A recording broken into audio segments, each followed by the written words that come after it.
Hello everyone, कैसे हैं आप सभी। कैसी चल रही है आप लोगों की पढ़ाई। आशा करता हूँ कि बहुत अच्छे होंगे और पढ़ाई भी बहुत तारतम्यता के साथ आप लोगों की चल रही होगी। आप देखिए, हर व्यक्ति इस समय कितना तनाव में है। चाहे वो किसी भी सिचुएशन में हो, कहीं पर भी आप किसी से बात कर रहे हो या कोई, तो आप इस चीज़ को थोड़ा समझिए। आप पढ़ाई कर रहे हैं, एजुकेशन में हैं। यदि आप किसी भी, आप अपने घर में देख लीजिए और लोगों को देख लीजिए, हर व्यक्ति तनाव में चल रहा है। कुछ आप जो कहीं रास्ते पे चल रहे हैं तो आप देखिए, तो इसमें आप परेशान होने की ज़रूरत नहीं है। इसलिए क्योंकि जिसके पास जो चीज़ होती है, आदमी वही चीज़ आपको देता है। जैसे किसी के पास पैसा है, आप उससे मांगो तो पैसा देगा। खुश है, खुशी है तो खुशी देगा। दुखी है तो दुख देगा। मतलब यदि वो गम में बैठा और आप हंसें तो उसको खराब लगेगा। तो इस कहने का मतलब ये है कि जिसके पास जो चीज़ होती है। दूसरी चीज़ क्या है कि जैसे आपको लगता है कि हमें हर जगह सम्मान नहीं मिल रहा, तो सम्मान, सबसे बड़ी चीज़ ये है कि सम्मान जो है आपका, वो यदि मेंटेन करना है तो सप्लाई और डिमांड का जो रूल सुने होंगे आपने, इकोनॉमी में भी सुना होगा। कहीं पर भी आप हद से ज़्यादा अवेलेबल रहेंगे तो वहाँ आपकी डिमांड कम हो जाएगी। इस चीज़ को आप नोट कर लीजिए। और कहीं पर भी आपकी सप्लाई यदि कम है तो आपकी डिमांड बढ़ जाएगी। जैसे आदमी को लगता है कि हमारे यहाँ किसी की शादी हम नहीं गए। आप देखिए, वर्तमान की करंट सिचुएशन पे बात कर रहे हैं कि स्थितियाँ कैसी हैं, तो उनको ख़राब लग जाएगा। या उनको, यदि आप नहीं गए तो ऐसा नहीं किसी का कार्यक्रम रुक जाएगा। भाई आज का समय, हर व्यक्ति अपना कार्यक्रम सब करते ही हैं। तो फिलहाल आपके इस समय सबसे इम्पोर्टेंट है पढ़ाई का समय। हर कुछ अपने हिसाब से चल रहा है। वक्त के साथ आदमी आपकी आपकी हैसियत केवल देखता है कि आप क्या हैं। चाहे वो आज का समाज हो, चाहे पहले का हो, चाहे आने वाला समय हो। व्यक्ति केवल आपको इस दृष्टि से देखता है कि कल को ये हमारे, आपकी आज समस्या हो, आपके पास पैसे ना हो तो चार लोग खड़े होने वाले नहीं हैं। स्थिति एक्चुअल ये है, जो हमारा समाज है, स्थिति ये है। तो इसलिए समाज को देखने के अलावा अगर अपने पढ़ाई पे फोकस करिए। जिस तरीके से आपको लगातार कंटेंट दिए जा रहे हैं तो आप उसको देखिए। मेरा कहने का सिर्फ एकमात्र उद्देश्य है कि आप जो देखिए, हमारा जो टॉपिक, जो हमारा क्लासेस चल रही है, हमें आपको ज्ञानी बनाना नहीं है, हमें सिर्फ सिलेक्शन तक चलना है कि हमें सिलेक्शन लेना है। क्योंकि ज्ञानी बनने के लिए अन्य सारी संस्थाएं हैं, अन्य चीज़ें हैं, बहुत सारी चीज़ें हैं और बहुत सारे मार्केट में कंटेंट भी हैं। हमारा जो केवल एकमात्र उद्देश्य है, उस टॉपिक को कवर करना जो आपके एग्ज़ाम में पूछे जाते हैं। और इतने दिन का धीरे धीरे करके एग्ज़ाम मैंने भी दिया, तो आप देखिए जो जो चीज़ मैं बता रहा हूँ वो डायरेक्ट एग्ज़ाम में हिट करती है। तो आप उसी चीज़ को कवर करते चलिए। और आप देखिए, जो आज का हमारा टॉपिक होगा, इंडियन नेशनल कांग्रेस, जो हमारा विषय है भारतीय राष्ट्रीय कांग्रेस, एक ही क्लास में पूरा भारतीय राष्ट्रीय कांग्रेस को बताया जाएगा। और आप यहाँ से क्लास के बाद आप एक बार ऐसा करिएगा कि प्रीवियस ईयर क्वेश्चन पेपर देखिएगा।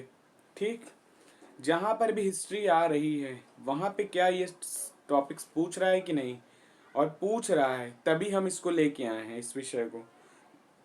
तो आइए अपने विषय की शुरुआत करते हैं। और चैनल पे यदि नए हों तो चैनल को लाइक करिए। अगर वीडियो पसंद आ रही है तो अपने दोस्तों के साथ भी शेयर करिए। क्योंकि ज्ञान बांटने से ही बढ़ता है। ऐसा नहीं है कि आप किसी को बताएंगे तो कोई दिक्कत होगी, तो उसको भी कम से कम समझ में आएगा। दूसरी चीज़ यहाँ पे क्या है कि कम समय में सारी चीज़, जैसे एक क्लास आपको ली जाती है और पूरा एक टॉपिक को ख़त्म कर दिया जाता है शुरू से अंत तक में। उससे रिलेटेड अगर ये एक भी क्वेश्चन आ रहे हैं तो वो आपको कवर हो जाएंगे। ठीक है, तो आइए अपने विषय की शुरुआत करते हैं।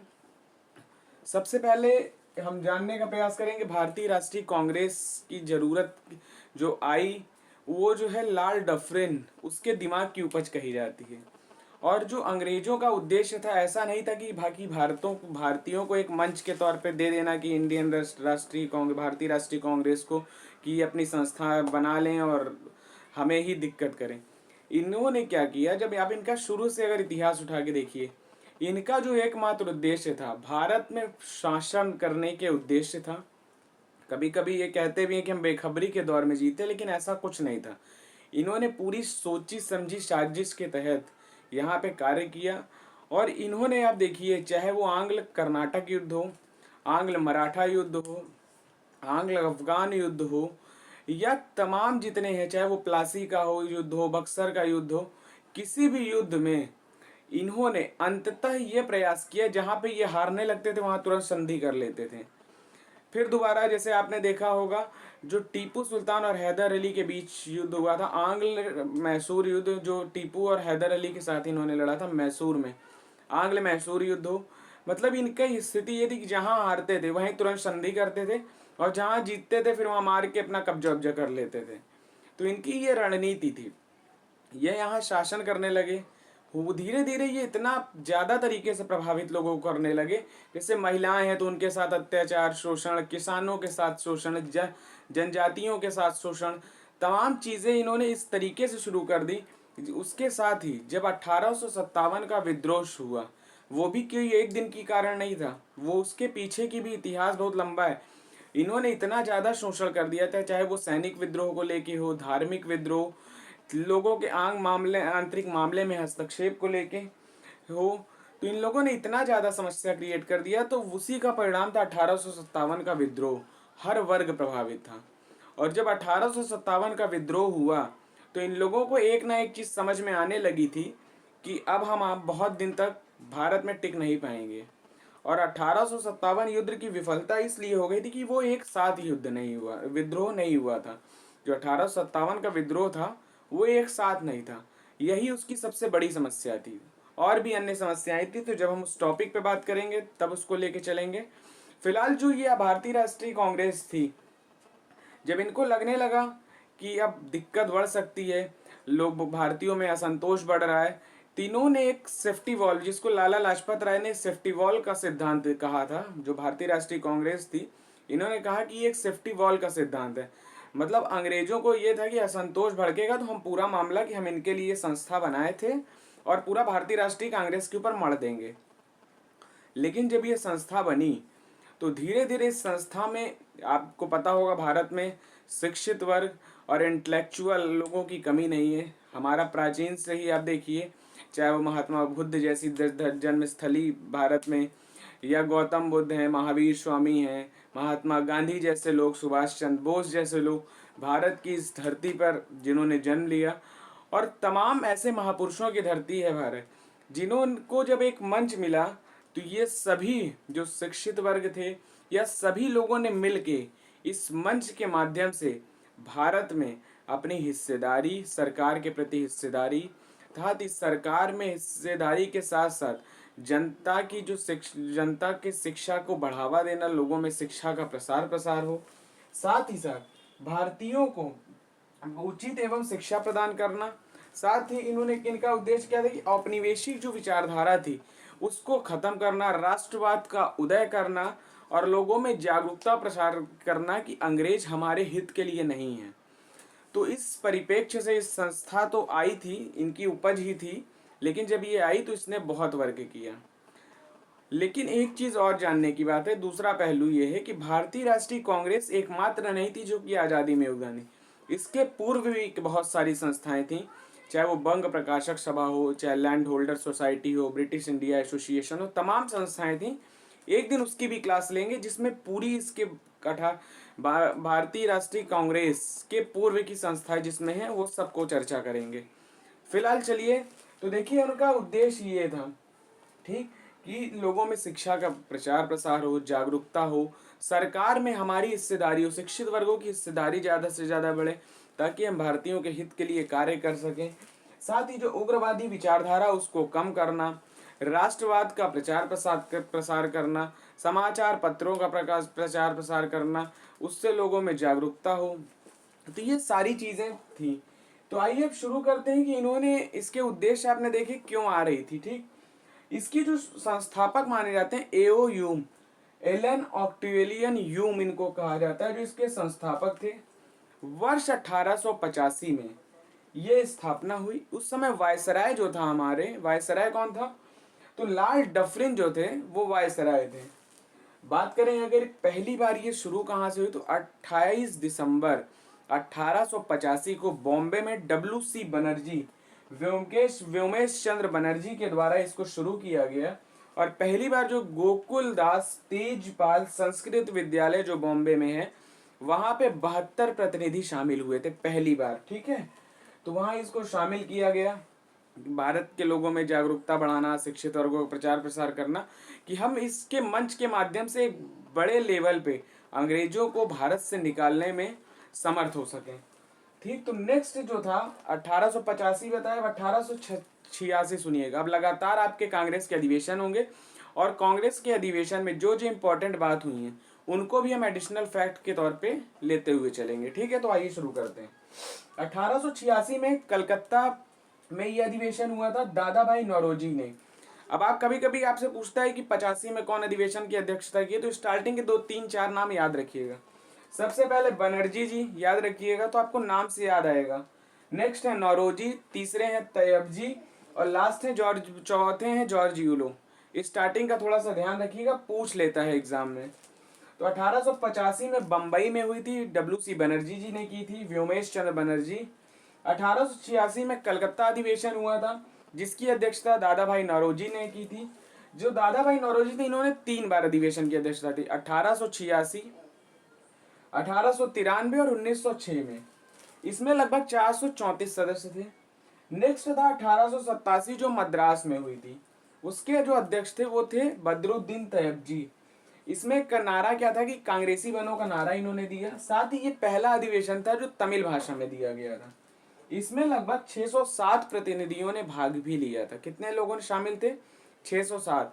कांग्रेसी बनो का नारा इसमें दिया गया था। साथ ही पहला ऐसा अधिवेशन थे जिसमें तमिल भाषा को में भाषण दिया गया था।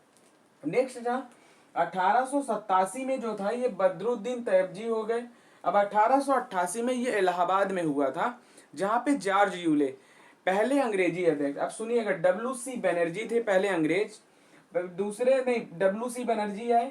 नेक्स्ट थे कलकत्ता में जो हुआ था दादा भाई नौरोजी पहले पारसी अध्यक्ष थे। बदरुद्दीन तैयब जी पहले मुस्लिम अध्यक्ष थे और जॉर्ज यूले ये पहले अंग्रेज अध्यक्ष थे, ठीक। तो पूछता है स्टार्टिंग में पहले अंग्रेज अध्यक्ष कौन थे, तो जॉर्ज यूले थे, ये इलाहाबाद में थे। इन्होंने हिंदी में भाषण दिया। साथ ही इस पहला ऐसा अधिवेशन जिसमें लाला लाजपत राय भी शामिल हुए थे, ध्यान रखिएगा, 1888 में। और इसमें 1248 प्रतिनिधियों ने भाग लिया था। पहले में 72 थे। ये बहुत ज्यादा जरूरी नहीं है लेकिन कभी कभी पूछ लेता है पहले और दूसरे तीसरे में, इसलिए हम बता रहे, बाकी में आप अपना देख लीजिएगा यदि समझ में आए तो। पहले में 72 प्रतिनिधि थे, दूसरे में 607 थे, तीसरे में 1248 प्रतिनिधि थे। नेक्स्ट अधिवेशन की बात करें तो 1890 में कलकत्ता में हुआ था। फिरोज शाह मेहता इसके अध्यक्ष थे। 1891 में नागपुर में हुआ, आनंद चार्लू इसके अध्यक्ष थे। फिर 1892 में इलाहाबाद में हुआ, WC बनर्जी इसके अध्यक्ष थे। जो इम्पोर्टेंट है उसके साथ एडिशनल फैक्ट है, बाकी जो उसमें कोई विशेष कार्य नहीं हुए वो अधिवेशन हुए थे, उस पर नाम और अध्यक्ष को हम बताते हुए चल रहे हैं, तो आप नोट करते हुए चलिएगा। नेक्स्ट था 1893 का लाहौर अधिवेशन। इसको भी दादा भाई नौरोजी ने किया था, ठीक आयोजित। इसके अध्यक्ष कौन थे? दादा भाई नौरोजी थे। नेक्स्ट था आपका जो इसमें जो है भारत में सिविल सेवा एग्जाम कराने की मांग भी की गई थी, ठीक।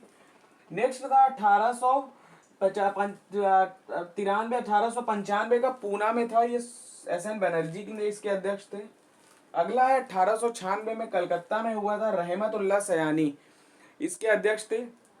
पहली बार ऐसा अधिवेशन था जिसमें वंदे मातरम को राष्ट्रगीत के तौर पे शामिल किया गया था, वह की मांग कहा गया, ठीक। राष्ट्रगीत जो है वंदे मातरम को राष्ट्रगीत कहा गया। कब कहा गया? 1896 में। कहाँ पे हुआ था? कलकत्ता में। अध्यक्ष कौन थे? रहमतुल्लाह सयानी। नेक्स्ट बात करें 1901 में हुआ था कलकत्ता अधिवेशन। कलकत्ता में हुआ था, दिनशा वाचा इसके अध्यक्ष थे। इसमें पहली बार ऐसा हुआ था जहां महात्मा गांधी जी भी शामिल हुए थे 1901 में, ठीक। 1905 की बात करें तो बनारस अधिवेशन हुआ था जहां गोपाल कृष्ण गोखले के द्वारा अध्यक्षता हो रही थी। इसमें क्या हुआ? बंग विभाजन, बंग भंग और कर्जन की प्रतिक्रियावादी नीतियां यहाँ पे लागू हुई थी, ठीक। नेक्स्ट था 1906 में जो कलकत्ता अधिवेशन हुआ था उसकी अध्यक्षता दादा भाई नौरोजी ने किया और पहला ऐसा अधिवेशन जहां स्वराज की मांग की गई। कहाँ पे? 1906 में। कहाँ पे हुआ था? कलकत्ता में। अध्यक्षता किसने की थी? दादा भाई नौरोजी ने।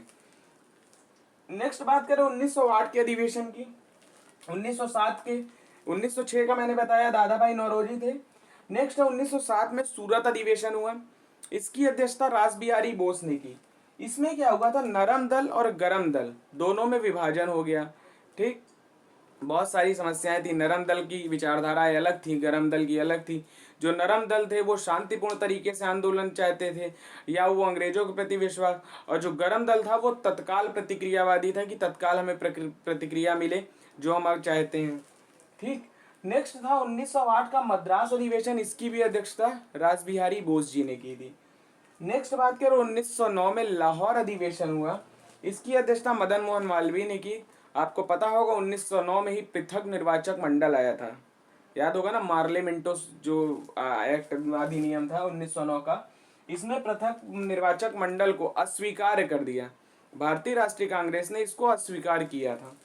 नेक्स्ट बात करें 1911 का, कलकत्ता में विशव नारायण दत्त के द्वारा इसकी अध्यक्षता की गई। पहली बार ऐसा था जहां पे राष्ट्रगान गाया गया। राष्ट्रगीत को कहाँ अपनाया गया था, 1896 में। अध्यक्षता किसने की थी, चौधरी रहमतुल्लाह सयानी ने की थी। कहाँ पे हुआ था, तो कलकत्ता में। नेक्स्ट 1911 में क्या था, तो 1911 में विशव नारायण दत्त के द्वारा अध्यक्षता की गई, ये भी कलकत्ता में हुई थी। लेकिन इसमें राष्ट्रगान को पहली बार गाया गया। साथ ही आपको पता होगा राजधानी जो परिवर्तन था, कलकत्ता से राजधानी को दिल्ली परिवर्तित कर दिया गया जॉर्ज पंचम के टाइम में। उस समय पता है आपको दिल्ली दरबार का आयोजन हुआ था, उसी के बाद जहाँ पे भारत में अकाल चल रहा था उसी समय ये आयोजन हुआ। उसके बाद राजधानी परिवर्तन हुई। बहरहाल वो एक अलग टॉपिक है, तो उस पर बाद में बात करेंगे। नेक्स्ट बात करें अधिवेशन की, तो 1916 में लखनऊ अधिवेशन हुआ। अंबिका चरण मजूमदार के द्वारा इसके अध्यक्ष थे। इसमें नरम दल और गरम दल का पुनः मिलन हुआ। मुस्लिम लीग और कांग्रेस का मिलन हुआ। ठीक, ध्यान रखिएगा, नरम दल और गरम दल 1916 में मिले। अलग कब हुए थे, 1907 में हुए थे। कि कौन अध्यक्ष थे, तो रास बिहारी बोस थे। कहाँ पे हुआ था, तो सूरत में हुआ था। मिलन कब हुआ, लखनऊ अधिवेशन में। तो लखनऊ अधिवेशन हुआ कब था, 1916 में। अध्यक्ष कौन थे, तो अंबिका चरण मजूमदार थे। नरम दल और गरम दल का मिलन हुआ, मुस्लिम लीग और कांग्रेस का मिलन हुआ। नेक्स्ट बात करें 1917 का, में कलकत्ता का में अधिवेशन हुआ। एनी बेसेंट, पहली महिला अध्यक्ष के तौर पे एनी बेसेंट जी को मौका मिला था। नेक्स्ट अधिवेशन की बात करें तो 1921 का अहमदाबाद में हुआ, जहाँ पे CR दास जी को अध्यक्ष चुना गया।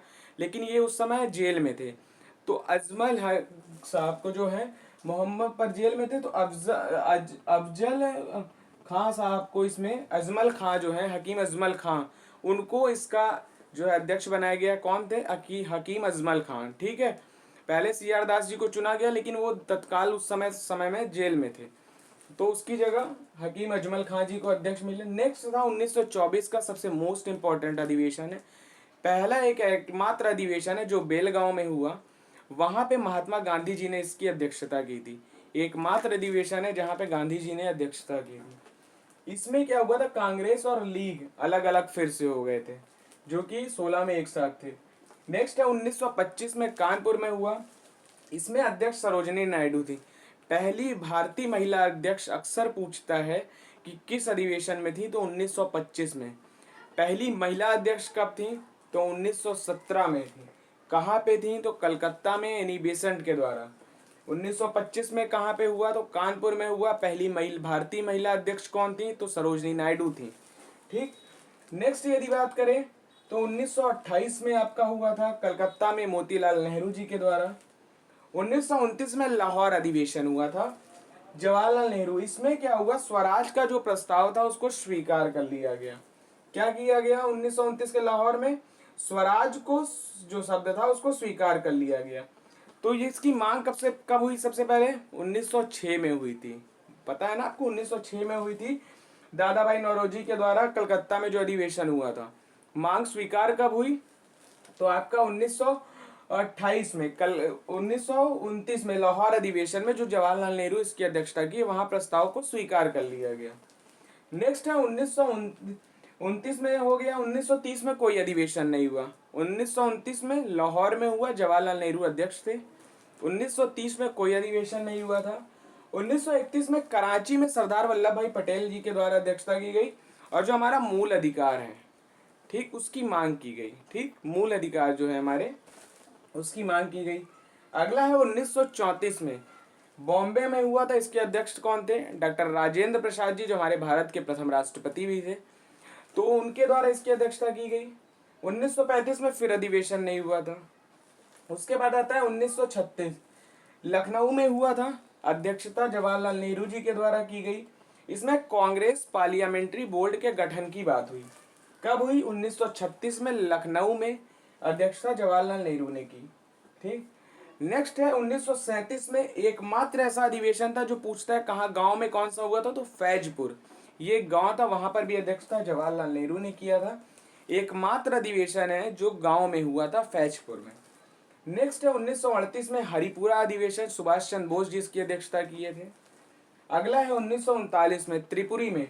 इसमें अध्यक्ष तो सुभाष चंद्र बोस को चुना गया, लेकिन जब गांधी जी इनसे बड़ा आहत हो गए थे, आपको पता होगा, उन्होंने जब से इनको वोट हुआ, जब वोटिंग हुई तो उन्होंने सिद्धारमैया को उतारा। जब सिद्धारमैया हार गए तो उन्होंने कहा सिद्धारमैया की हार मेरी हार। तो सुभाष चंद्र बोस इतने इंटेलेक्चुअल पर्सन थे, उन्हें लगा कि बापू हमसे नाराज हैं, तो उन्होंने यहाँ से इस्तीफा दिया और यहाँ अपना फॉरवर्ड ब्लॉक की स्थापना की। यहाँ से चले गए, एक कांग्रेस से इस्तीफा दे दिया कि गांधी जी को खराब न लगे। इस वजह से उन्होंने इसको छोड़ दिया। इस पार्टी को जब छोड़ा तो उस समय जो है तत्काल प्रभाव से डॉक्टर राजेंद्र प्रसाद जी को अध्यक्ष बना दिया गया था। नेक्स्ट है 1940 में रामगढ़ अधिवेशन। इसमें मौलाना अबुल कलाम आजाद आए, अध्यक्ष बने और लगभग 5 वर्ष तक फिर अधिवेशन नहीं हुए। तो 1945 तक मौलाना अबुल कलाम आजाद ही अध्यक्ष रहे। 1940 से 45 आता है वर्ष 1946। इसमें क्या हुआ? मेरठ में जेबी कृपलानी ने अध्यक्षता की। 1947 में दिल्ली में अधिवेशन हुआ, डॉक्टर राजेंद्र प्रसाद जी के द्वारा इसकी अध्यक्षता की गई। अगला सा 1948 में फाइनल तौर पे जयपुर में हुआ और अंततः गांधी जी ने पट्टाभी सीतारामैया को इसका अध्यक्ष बना दी। ठीक, तो हमने शुरू किए पूरे भारतीय राष्ट्रीय कांग्रेस के क्या उद्देश्य थे, बनाए जाने के पीछे अंग्रेजों का क्या मकसद था, साथ ही भारतीयों ने इसको किस तरीके से लिया कि अपनी बातों को किस तरीके से मुखर किया जा सके, समाज के जो शिक्षित वर्ग हैं, समाज का जो अनजागरूक वर्ग, मतलब जो जागरूक नहीं है, उसको जागरूक करना और सबको समाज की मुख्य धारा से जोड़ना, चाहे वो महिला हो, चाहे वो जनजाति क्षेत्र हो, चाहे हमारे जो जनमानस के लोग हों, युवा वर्ग हो, सबको एक साथ जोड़ते हुए समाज को जोड़ के एक मुख्य धारा में लाने का प्रयास करना। ठीक, तो ये थे आपके सारे टॉपिक आज को। आपका आशा करता हूँ कि आपको समझ में आए होंगे। यदि आपको समझ में आए हैं तो वीडियो को लाइक करिए, सब्सक्राइब करिए, दोस्तों के साथ शेयर करिए। तो फिर अगली वीडियो में आप सबसे मुलाकात होगी। तब तक अपना ध्यान रखिए, अपनों का ध्यान रखिए, स्वस्थ रहिए, मस्त रहिए। चलिए फिर अगले वीडियो में मिलते हैं, तब तक के लिए बहुत बहुत शुक्रिया, आभार। जय हिंद, जय भारत, धन्यवाद।